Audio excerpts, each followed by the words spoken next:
Good evening. Welcome to Soni Irabor Live on TV. Yes, I don't have my cap on tonight, so the trademark is not complete yet. But you see, I will give you a reason by the time the camera gives us a two-shot. Not yet, don't do that. But you will see the reason why. I thought I should just follow the trend of being my brother's keeper, because I have a very powerful intellectual in the studio. Today we're looking at the state of the nation and looking at a focal point that, presses on his passion. But indeed, it should be the passion of every Nigerian, which is believing in statehood and understanding the importance of your role as a Nigerian, not your role as a tribalist or a religionist or any of those other typical things, but what can you do as a Nigerian to move the nation forward? What role can you, play that can add value to the very many things that will make the whole total called the sovereign nation Nigeria? I have Don Pedro Obaseki, PhD. Now, Don Pedro Obaseki is not an enigma. He's much more than that. He's passionate, he speaks his mind, but he's also compassionate. He's somebody who expresses his emotions in a way that he deems fit, but by the time you hear him out, you cannot but agree with him. He has a passion for the nation called Nigeria. He has a passion for the oneness of Nigeria, the sovereign power of Nigeria. Then he has a passion for allowing the individual Nigerian to have a right to express himself in a way that he will be proudly Nigerian. Now, I'm signing his post as if he's running for president, but don't worry. It's just because what we're about to discuss tonight will make us think deeper than just looking at Don Pedro Obaseki, PhD. He's in the studio with me, but first he's a broadcaster, he's a lecturer, he has been a filmmaker, he still is a filmmaker, producer, director, actor as well, and I already said he was an intellectual, but he's also a politician. And by the time you hear him speak tonight, you want to wonder where he got all that gray matter from, because his frame is well designed. Welcome to Don Pedro Obaseki, PhD. I like to say it like that all the time. Thank you. How are you? Sonny, thank you very much. And of course, you have the Obatok way. Right, Don. Yes, sir. This is Soni Irabor Live. We deal oftentimes with very serious issues concerning Nigeria. I've been watching you. Suddenly you woke up and said, Midwest must be brought back. Yes. And I was wondering why. By the time I heard it, I said, okay, so we'll talk about Midwest later. Let's look at Nigeria. Yes, sir. That started 3 regions, 4 regions, 12 states, 19 states, 36 states. Yes. In fact, it was even 31 before it became 36. It was 19 states, 21 states, 21. 30 states, Then 36 36. states. Yes. I hope there will be no more fragmentation. Let me just, before we talk about, Awolowo once said, the sage Obafemi Awolowo, while he was opposing the creation of states, he said, when you start creating states, until my village in Ikene becomes a state, you won't stop. And it's beginning to sound And like it's that. beginning to sound like that. Yes. I don't think that balkanization actually helps the Nigerian polity. I believe that the reason why the states were created made sense as at the time they were created. Okay. But looking at it with the benefit of hindsight, there is no way anybody can glorify militocracy in any form or guise. And that has shown the limited vision of the military establishment as at 1966-67, when they came into power. It's beginning to, the fallout is what we are reaping today. Yes. You see, the truth of the matter is, old men who had no reason to want to divide Nigeria sat down and wrote the Constitution. First, the Republic, the Independence Constitution in 1960, and then the Republican Constitution in 1963. Ever since then, apart from the Constitutional Conference, which was actually browbeaten into space by another military contraption, never had there been a free will opinionation by persons of all the diverse ethnicities in Nigeria I've stopped calling them tribes, ethnic nationalities in Yes. Nigeria. Okay. You know, to come together. So that is where we are facing. It is that difficulty that we are facing today. And I think that to surmount it, Nigeria had to undergo a deliberate refederalization. You know. When you talk of refederalization, you talk as if the initial federated governments Yes. actually, they did work then. Did the concept work? Yeah, the concept worked. It worked till 90. I think also history has been a problem. Many people think Nigeria was not working. That was why the military came. That is not true.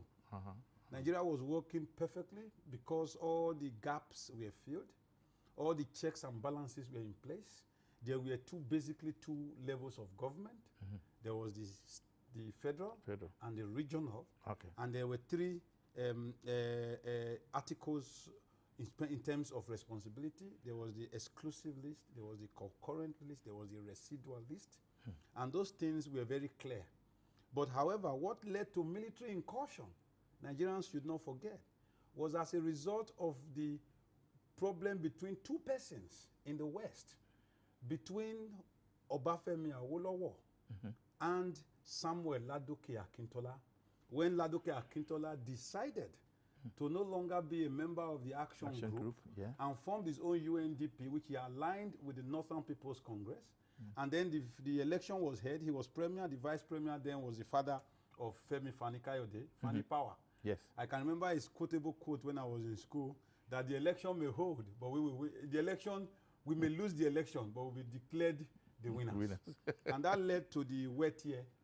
Yes, which was a lot of bloodshed. Yeah, bloodshed, wide west, whereby the Action Group was purported to have won the election, but the coalition with the Northern People's Congress of Ladoke Akintola were declared the winners.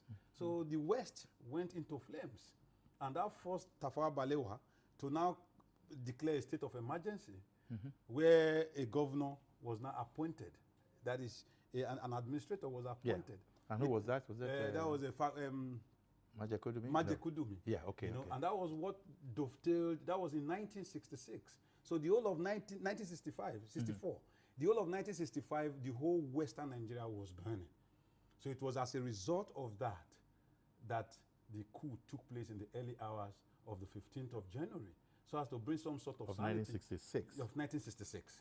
Because instead of trying to douse the flames in the West, the federal government, which was an MPC, Northern People's Congress government, led by Tafawa Balewa, was siding with the wrong side, not with the people. The wrong side meaning which one? Meaning with SL Akintola. Okay. That was why, if you yes. remember Yoruba Runu, the song, Yoruba, whatever, I can't remember. Yoruba Runu was by the old sage, the late Hubert Ogunde, yes. trying to liken the situation in the West then between Ladoke Akintola and Awolowo to what had happened just 100 years before between the Are Ona Kakanfo, what was his name? Afonja of Ilorin, who tried to break up Yoruba land by fighting against Abiodun Alaafin Aole. And then he now decided to call in Alimi. That is why today you have Yoruba names with Fulani heads in the former kingdom of Ilorin, now the Emirate of Ilorin. That is why you find the Emir of Ilorin is the only Emir with a Yoruba name. Suru Agbola Gambari. So he likened so it was as if there was a repeat in history. So we should not think the federation was working. That was why Awolowo was able to build all the things he built in the West. Zeke was able to build all the things. If you call an Easterner who is above 50, 60 today, he will say the best governor or leader they've ever had is either Zeke or Michael Okpara, because things were working. If you call us in the Midwest, we also call about people in that space. Things were working, but immediately the military came in. That was when Nigeria had a problem. The first problem started not with Gowon, but actually with Major General Johnson Omonako Aguiyi-Ironsi, Yes. when he now declared in the first decree, decree number 1, it was released on January 17, 1966. It suspended the federation, not just the constitution. So he actually drew Nigeria back to the drawing board. Yes. So they defederalized Nigeria. So although when in 6 months later when Gowon came, Gowon tried to reaffirm that federalism, but people were not comfortable. The North in particular didn't like it. You know, in fact, in his constitutional conference that he tried to put together in 1973-74, the memo that was written by the North was for Nigeria to be a confederation, not even a federation. So the confederation would have been the regional powers The regional having their powers, own federating power. So they can decide. Each of the last line in that thing was that all those federal units had the right to even secede If they wanted if they to. so desired. That So, was what the Biafran caves, yes. when did that become, because suddenly, from what you said now, there Yes. was even no mention of Biafra at all. Yes. Or even the Eastern secession. Sure, the Eastern secession was an accident of history. I use the word accident of history because persons that the northern military establishment thought were Easterners, they really were in the Easterners. The five majors were not Easterners. Wow. But three of them bore Eastern names. But Because they they were will actually not- from the Midwest. Yes. Two of them were from the Midwest. The Okay. leader that we all talk about, Nzogu. yes, is Cardinal Nzogu, Yeah. Chukuma Cardinal Nzogu, is from Okpanam, just before you enter Asaba. Oh. So he was not even an Easterner. He's not regarded by Igbos as, he's not Igbo enough to be an Igbo. You know, because that is the truth. Then the other was Ademulego, and they are Yorubas. Yorubas, yes, okay. But he made this statement. But when he made it, I want to remember his exact statement. He said, in the army today, you find true Nigerianism. I'm quoting Cardinal Nzogu. He said, because when he went into the bushes in Kaduna, he had no single person who was Igbo. All the soldiers were Hausas. He said they could have shot him if they saw the ethnic color. So there But was he no did not. ethnic color. As at that time, they were just fighting to straight. They didn't even have a plan. They didn't even have a plan to even take over government because they never really took over government. On the 15th day, when that thing happened, they withdrew back, and then they had to look for who was the most senior person in the army.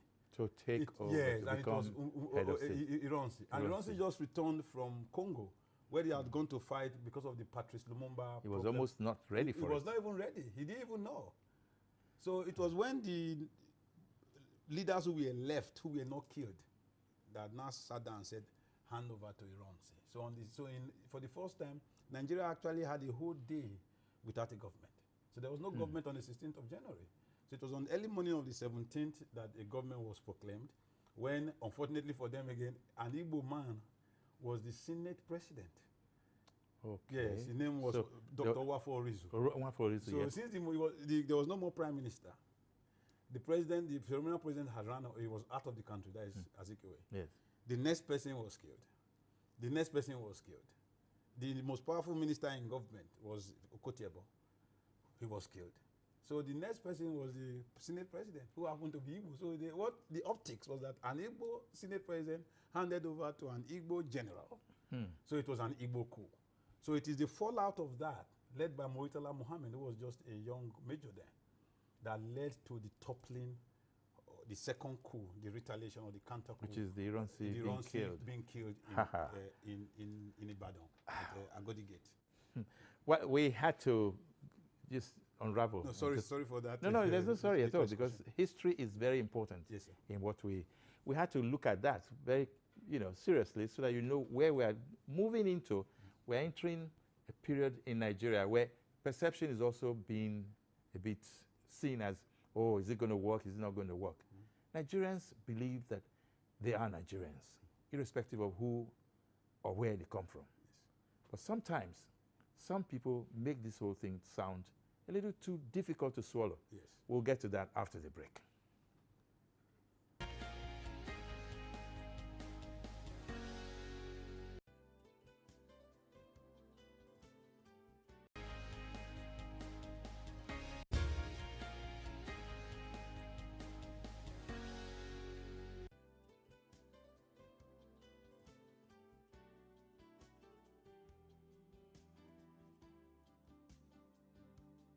Make your event a memorable one with Captain captivating and well-organized event center at Lagos Television's prestigious Blue Roof with a capacity of more than 3,000 seats and a fully air-conditioned 750 seats combo hall capacity, suitable for annual general meetings, government functions, exhibitions, religious activities, wedding ceremonies, burials, musical show, and many more in a well-secure environment. Spacious car park, uninterrupted power supply, and impeccable facilities. Take advantage of all of these at affordable rates. For inquiries, please call 0808 252 8742 or 0802 282 9898. Lagos Television Event Center, a tasteful event center for your delight.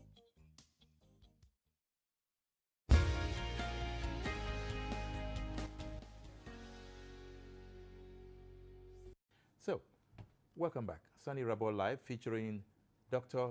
Don Pedro Obaseki. We were talking about Nigeria, the state of the nation, but we went back in time. And in actual fact, what I've heard tonight is a fact that must be looked at 1,000,000 times over. History is very important so that we don't make the same mistake over and over again. Now, is Nigeria going to get out of this perception of, oh my God, it's going to go bad again? Every election time, our hearts are in our mouths because we're not sure where we're going. Okay? Now, IPOB, Indigenous Peoples of Biafra, Yes. Odua, Yes. Arewa, you know, you have all these, and then Midwest. Yes. You have all these sentiments being expressed over and over again. Where are we going? Why is that sentiment coming back? I think it's because people have been, too much anger has been bottled up. You know, it's just like a potent volcano waiting to erupt at a moment's prudence. But I also believe that we have to go through this. You see, when I was a student, as a student of literature working with Shoyinka, he called it the Ogunian essence. The Ogunian essence means for every beautiful carving you see, a tree had died. For every... That's deep. Yes. For every good wooden furniture you see, a tree had died. So now for us to be able to create a carrier, someone who will stand in the gap, a Jesus Christ image, that is what we are getting to. For Jesus Christ to emerge, the whole of Israel, the whole of Judea was in a quagmire. You know, so the same kind of political, ethnic, who is a Gentile, who is a Jew, who is Roman, and so it's the same thing that we are going through. I think it's just a curve, but a very sharp one. But we need leaders who are dealers in hope, not dealers in hopelessness, who will be able to move us out of this narrative. For example, sir, let me just give you a small, short example. If you look at our polity, 10 years, 15 years, 20 years, as you go further back, you find a seemingly lack of existence of an ethnic agenda. And it replicates itself in... Sorry, yes, sir. It replicates itself particularly in the football game. Nobody remembers that Ahmed Musa is a Northerner. Nobody remembers that Victor Moses There's a common front. Yeah, it's a common front. So the things that pull us together are much more than the things that polarize us. And those things that polarize us are engineered by a few who want to take hold of our collective commonwealth. If you look at Lagos, I'm sorry to say this on air, Lagos is a proof that Nigeria can work. I worked in the last Lagos state government, not Ambode, that is the ones before. I worked with the governor. I wasn't told, nobody remembered I was Edo. Akaboise was a commissioner, both for Tinubu and the entire 8 years of Fashola. Nobody remembered. Nobody even remembered whether you are actually Lagosian enough to be the governor of Lagos. We've had rumors, whether expressed or implicit, of persons being governors here, whether it's Babake Kere or who may not, whose great grandfathers are not Lagosians. But I was involved in a few months ago with a friend, Alex Oti, running for governor of Abia, I think. Of Abia State. And in a rally, I hear him trying to explain how Ungwa he is. Ungwa is that areas around Aba. And that is the major ethnic grouping. I won't say ethnic, not even ethnic. It's a dialect of Igbo. Yes. And they said he is Aro Ungwa because his great-great-grandfather, before Mary Slessor came, was from a place they call Aro Chuku. So now the division is so much now that we are not saying Yorubas again. You're not saying that this man is not Ijebu enough to run in Ijebu Igbo. He is not Remo enough to run in Shagamu. Meanwhile, those things never existed. Yes. We keep forgetting that the first election victory of Nnamdi Azikiwe was actually at Akpombo. He was the first person representing Lagos Island in the NCNC, in the Western Region Parliament. That is a truism. We keep forgetting that someone like Azikiwe was born in Zungeru. We realize that we forget that the father of Gowon, whose own backyard now in Plateau State is from Pankshin. His father was actually the leader of his circle in Zaria, where he was born. His father was buried in the Catholic church in Zaria. So the people didn't remember that. The man who fired the first coup, his name was Kaduna. He was born and bred in Kaduna, although his parents were from the Midwest. So what I'm saying is, we can still go back there if we remember the things that pull us together. What are the things that pull us together? Our films, our music. The kids dance to Davido. Any rhythm. With any rhythm, yes, without remembering the ethnicity of Davido. So the same of Davido. Same thing with our football. Those kids are nobody. I used that as an example once when I was talking to youths in Abuja. The simple thing was the goal Nigeria scored to qualify for the World Cup was played out by the whole ethnic regional divide. It was cleared by an Igbo goalkeeper and thrown up to Victor Moses from the Midwest, who passed it on to Mikel Obi. Mikel ran down the right flank. That Mikel is from Plateau, right? It's a Plateau boy whose parents are actually Igbo. Aha, okay. And then he passed it to Ahmed, not Ahmed Musa, the other Ahmed, who is a wing back. Okay. That one did the last swing, and then Victor Iwobi, whose parents are from Ogwashuku, scored the goal. So in the whole play, a Northerner, a Midwesterner, a Middle Belter played Nigeria from box to box and got us to the World Cup. So the people who are finding these ethnicities are persons of limited vision, who are, I don't leave Nigeria in the new anthem. It's a pity. I told you earlier, sir, that I don't leave Nigeria in Arise or compatriot, because as I'm a man of letters, it doesn't make sense. Compatriot is not a word that has passion. Compatriot is just felicity. But a patriot is different from a compatriot. You know, Arise or Nigerians call obey. It has no lexical strength. But Nigeria, we hail thee, our own dear native land. Though our tribes and tongues may differ, in brotherhood we stand. So, and that is what we should Nigerians all are proud to serve. All Nigerians are proud to serve a sovereign motherland. Now we are talking about fatherland. Fatherland, those who wrote the anthem did not know that only one country in the world had gone by fatherland. And that country was a disaster. And the fatherland is Nazi Germany. Every other place, the world, the land is a woman. Motherland, yeah. In Igbo is Allah, Nala, mother of the earth. In Yoruba is Yemoja. The woman, the land is a woman. That is why we use countries are referred to in the female gender. You know, our country, you know, England, her, she. So that is it. But I just showed, as it shows there was a dysfunction in terms of. In essence, yes, the human being identifies with a source. Yes. So the national, a citizen, identifies with a nation, a country that he comes from. Yes. So he has to have a sense of belonging and a sense of service. Yes. Now, what went wrong with Nigeria that even today we seem to lack that patriotic feeling? I hold my generation responsible. The reason I do that is Soyinka once said that theirs was a wasted generation. So where's mine? Yours is a waste. Yours is a dovetailed into yours. No, wait, so Soyinka is 20 years older than me. Yes, it's a generation before you. And how many years am I older than you? You are about just 10 now. Yes. So I'm at the tail end of your generation. And you know, so the problems are is seriously, the generation of the 70s who were men were brought up in freedom, So they actually were the ones who were gagged. They were the ones who suffered militocracy. They were the ones who were beaten into line to line up to buy a bag of rice. They were the ones who grew up to know police brutality. They were the ones Fela sang for.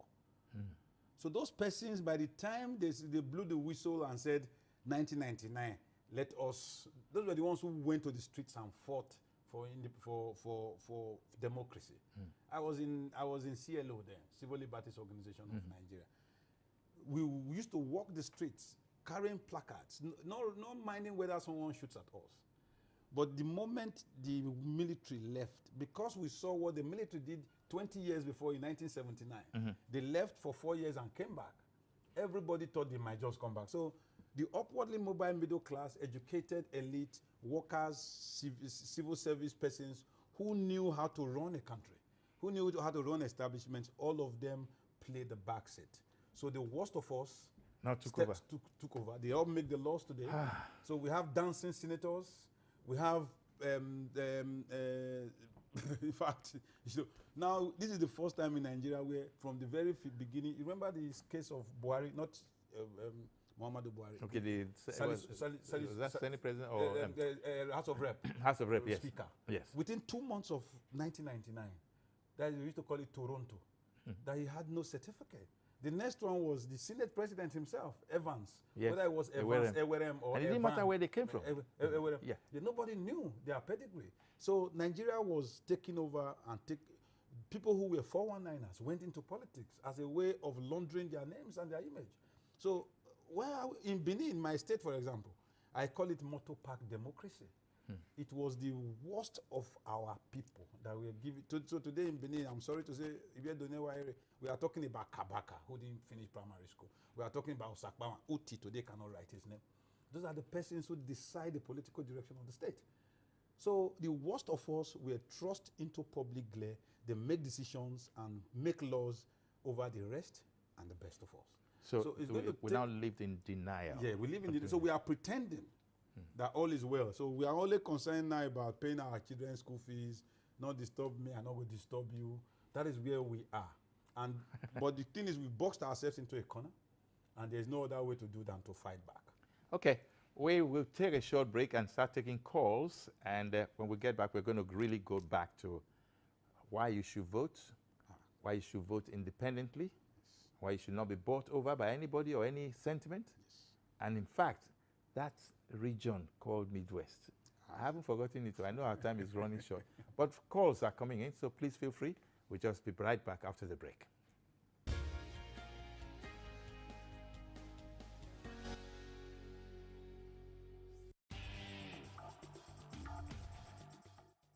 The Lagos State government has assured homeowners using boreholes that it has not authorized any staff or agent to close down any borehole in the state.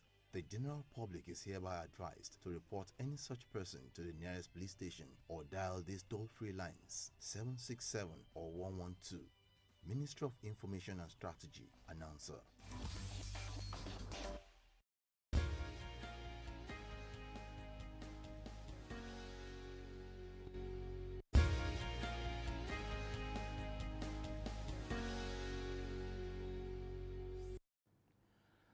This is Lagos. This is Soni Irabor live, and this is also Nigeria for those of you watching from other parts of the world.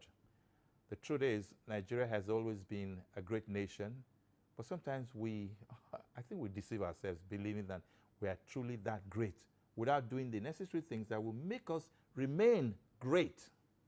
You've heard Dr. Pedro Obaseki talk about so many things already, and the things that have gone wrong. How can we now right the wrongs? How can we redirect our steps? When I hear people say that the votes won't count, I feel sorry for them, because once you don't vote, you are your worst enemy. It's better to vote and then try to make the vote count than not to vote at all. It's like giving up on yourself. It's like a man who committed suicide. The man who is assassinated died. The man who committed suicide died. Yeah. But the difference is you killed yourself. So I believe the votes will count. And I believe that the first thing anybody can do, you cannot pretend to love this country if you don't love yourself. The Bible and every of the other religions have said it. You have to love your neighbor as you love yourself. So you must first love yourself. We should vote. Then the moment you vote, what you've done is you have actually put the politician in a box. His future depends on you. And your choice will either make or mar the progress of your siblings, your children, your mothers. That is how it is. It's actually a ripple effect. I also believe that in monetary inducement, earlier when I was with you, you played that jingle, yes. Jingle, Yeah. Shishi na brave, something like that. You know, and I just say, thank God it's coming from these kids. The problem we have today is that the younger ones are like a marooned sector. They have been, they are victims of Alamo, Tramadol, Okay. Hello. Here we have a call. Hello, good evening. How are you? Oh, Yes. fine, thank you. Good evening, sir. Good evening. What's your name? Yeah, my name is Emmanuel Odiaka. Okay, where are you calling from? Yeah, I'm coming from Ogun State. Okay. Go ahead. Yes, sir. I'm actually one of your old students, sir. Oh, okay. Yes, sir. You are doing a great job, fantastic intellectual discourse you are doing there, sir. Thank you. Know.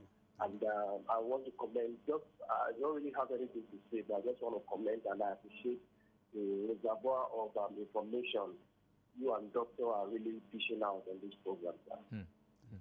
Thank you. Thank you. Thank you indeed. You're welcome, sir. Yes, sir. I appreciate you guys. My regards to Dr. Obaseki. Oh, thank Yes. you. Thank you. Thank you. Okay, that's him on the screen. Thank you so much. Thank you. Emmanuel, have a great evening, okay? And continue watching, by the way. Yes. Yep. Right. Okay, so if I understand you very well, Yes. we must move in the direction. How can we, let me just use, sorry if I use the word ordinary, because they are not in any way ordinary. Yes. Ghana is probably 1/5 of Nigeria in terms of population. Less than 1/8. 1/8, okay. Yes. And Ghana Yes. has a kind of measurement that shows stability and intellectual commitment Yes. to its nationhood. Yes. Why can't we copy that? I think the problem is Lagos. Why? Lagosians are the worst civil political animals this side of the world. Wow. Okay. We are, as a people, we are the... Hello? Hello, good evening. How are you? Yeah, good evening, sir. My name is Umar, and I'm calling from Benin. Okay. Hi, Maureen. Yes, go ahead. I'm fine. Yeah, I want to say hi to my very good Dr. Obaseki. Yes, he will show the two shots now. Thank you very much. Good evening, sir. Good evening. Yeah, we are looking up to you, sir. I like your analysis, the way you explain things. Thank you. Thank you. Uh, Thank you, sir.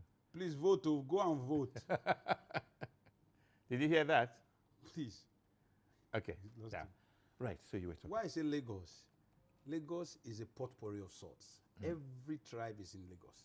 True. And we all matter in Lagos. In Lagos, we are like a mini, not even we are like the face of Nigeria. But Lagosians don't vote. It was the last election, the Jonathan Buhari election, 2015, that Lagosians even tried to vote. But that is their highest turnout, but it was 25.3%. Whoa. So 75% of Lagosians did not participate, but we cried the most. Our press hollered the most. All the pressmen are in Lagos, but even those pressmen don't vote. Lagos is the only place where on the voting day, people are watching football. All of you in the studio are guilty of it. That is the truth. In Lagos, we apostolize, we create all kinds of elementary gra-gra. We will do parties on a Monday, on a Tuesday, forgetting what that collateral damage is to the economy. You know, but yet we won't vote, which is the most important civic duty of anybody in the nation.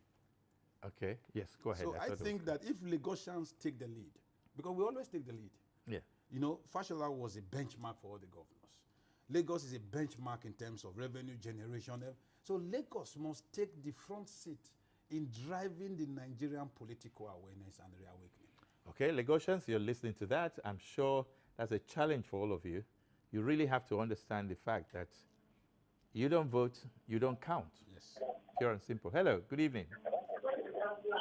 Yeah, good evening. Good evening, how are you? Fine, thank you. Name and place of My call. name is, Yes. yeah. My name is Osa Director. Okay. Osadi. How are you? You're calling from Lagos or Abuja or where? Video. I'm calling from Lagos. Okay. No, that is the only person in my set that was shorter than I'm me. enjoying the discussion, Yes. and I totally appreciate the historical excursion done by my good boy, Dr. Pedro Obaseki. Thank you. And I want to say that I'm on all four with him to the extent that those of us who fought for democracy Yes. are not the ones who inherited Yes. dividends of democracy. Yes. It has always been the history with Nigeria that those who fight for a cause end up not participating in driving that cause. For example, those who deeply fought for independence are not those who reap the reward of trying to steer the direction of this country in the way they had envisioned while they were fighting for it. And the same thing happened in 1999, when most of us who fought for democracy were circumspect and scared that it was not going to work because it was a military supervised democracy. Yes. And we are all at fault for it today. I don't know. I want to ask my brother, Pedro Obaseki, how do we navigate this cul-de-sac of every time we fighting or people having a vision to move the country forward, but at the end of the day, they are totally hijacked by what we now call a cabal, oligarchy, or the so-called national leaders of parties. How can we navigate this minefield of a few hijacking the good intentions of the majority? Fantastic question. I will Thank you quickly so much. answer Yes. Osa. I remember when we were writing articles, I remember Osa was arrested numerous times, escorted him to the SSS when he was writing for TEL and later become the publisher or editor of the Insider. Insider, yes. He is guilty. Osa, myself, Olisa Agbekoba, Abduoro, who marched the streets, became a commissioner in Edo State under Oshomole, and nobody knew he was once a freedom fighter. I think the truth of the matter is we should, all of you should do what I'm doing now. Let's atone for our sin of inaction. A friend of mine who made a third class in my set is running for Senate in my state today. And he called me to support him. And I said, no. I cannot put my hand. You are my friend. You're my friend since I was 10 years old. But this is not the kind of leadership Nigeria needs going forward. All our leaders are better misleaders. That is what they are. And I don't recognize all those party people. And you see, it is the politics of the pay pocket, where they deliberately emasculate our people financially, economically, where you have young men whose take-home pay can't take them home. So as a result, they wait for crumbs and little droplets. That must stop. So if, for example, Osa Director, Ruben Abati, Abduoro, Omoyele Showore, and everybody, Michael Igini, I'm just remembering a few that I can still remember. Yes. If everybody decides today that enough is enough, enough will be enough. We shouldn't leave it as a thing for grandstanders, and no, it's not necessary. I think that if he picks up his pen, because he has a very venomous pen. I'm talking about Yes, I read him a lot.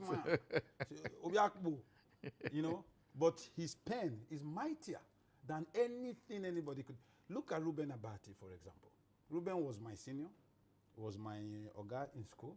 He was also, he served in the department when I was in 300 level. So I can say Ruben also rubbed off on me. But we cannot play the back. We cannot longer play. Yes, we cannot longer play second fiddle. We must let the moment truth begins to talk, lie by nature. But then the fact is, there's always that fear that, Yes. oh, if I come out, I will not be given a chance. Not even the killing, but the fact that you won't get a chance to move. Okay, we have a call. Hello, good evening. Hello, good evening. How are you? Name and place of call? Oh, I'm good. Thank you so much. Yes. Yeah, I'm Dr. David Oluwadamilare. Okay. I love the program tonight. Thank you. Yeah, please, I want doctor to handle some area to explain something better about this concerning the religion towards the politics. So I want to hear something about that, sir. Okay. All right. The religion has entered politics seriously. Yeah. And which the leaders are not ready to say the truth. So please say something about that, sir. Thank you. I think the leaders are using God are taking God for granted. In an earlier discussion with Uncle Soni, with Soni Irabor, I told him, I made an example. Sorry, I come back to Fashola. I made an example with Fashola. I made an example with Atiku. Yes. Atiku married Jennifer Enwe-Jora, an Igbo woman. And a Christian. And a Christian. Atiku married Titi Abubakar, an Oshun woman. Look at Tunde Fashola. Tunde's wife is Frances Abimbola Fashola. But Fashola, his real name is Alhaji Babatunde Raji Fashola. So even in his bedroom, there is total religious accommodation. I was at the wedding in a Catholic church. And many of us like that. Even Bola Tinubu. Remi is an Ishekiri woman. Let's be frank with ourselves. Me, I'm sitting here. My wife is an Igbo woman. I'm married to Uchenna Obaseki from Imo State. And we are very many like that. And many of us, when we take those critical existential decisions, we don't remember the religiosity, the ethnicity. We just look at the humanity of it all. So I think that anytime your pastor, your imam tells you that your neighbor is a problem, tell him to differentiate between Abraham and Ibrahim. Tell him to differentiate between Dawood and David, and tell him to differentiate between Musa and Moses, and tell him to differentiate between Elizabeth and Elisabatu. And you will realize that the entire Bible and Quran are based actually on the same. And the places where they took place are less than 25 kilometers apart from each other. Oh, my goodness. Time is so tight. I've been told that we should really round off. Yes, just one liner for the Midwest Yes. Summit. You are passionate about Midwest. Yes. Why? The Midwest is the only constitutionally created part of Nigeria. All the rest were created by military fiats and by colonialists. The Midwest in 1963 was created by Nigerians. As An act of parliament. As an act of parliament, as a federating unit. So there were 4 regions. Now, because of politics or the Civil War, Gowon divided Nigeria into 12 states, and the Midwest became 1/12 when we used to be 1/4. So it's like having 100 naira to share amongst everybody. We were getting 25%. Now they now have 100 naira to share among 12. We're getting now 8%. Now in February 3rd, 1976, Murtala Mohammed divided Nigeria into 19. We became 1/19. And today we are 36 states, and the Midwest people of Edo and Delta. For those who don't know, the Midwest is Edo and Delta states. We are the unique people of Midwestern extraction, and we were the first time in Nigeria that brought about the manifestation of minority rights within this country. So we do not want, we've actually told the two major parties that with effect from January, anyone who does not commit openly and irrevocably to a restructuring of Nigeria, we may not want more states to be created, but we want the physical federalism to be practiced. Okay. Thank you so much, Dr. Don Pedro Obaseki. I always say Don Pedro Obaseki PHD. Simple, QED. And it's been a beautiful night on Soni Irabor Live. And the truth is, a nation without a history is not a nation. It's a nation bonded. It's an Abiku nation. Exactly. So we had to really go back and to the drawing board, but with our history in mind. And also look at your commitment to the country called Nigeria. It's not just about your bedroom or your community or your state. It's about the nation called Nigeria. Thank you. If you have gained so much from this program, feel free to send us your views on Soni Irabor Live Show. You can always do that, and then we can always respond. Again, it's good night from all of us, and Dr. Obaseki, thank you so much. Thank you. And God bless you for all this. Thank you. And for keeping it for these 20 odd years. Yeah, thank you very much. Good night, all of you, and stay well. Merry Christmas, by the way. Merry Christmas. Merry Christmas.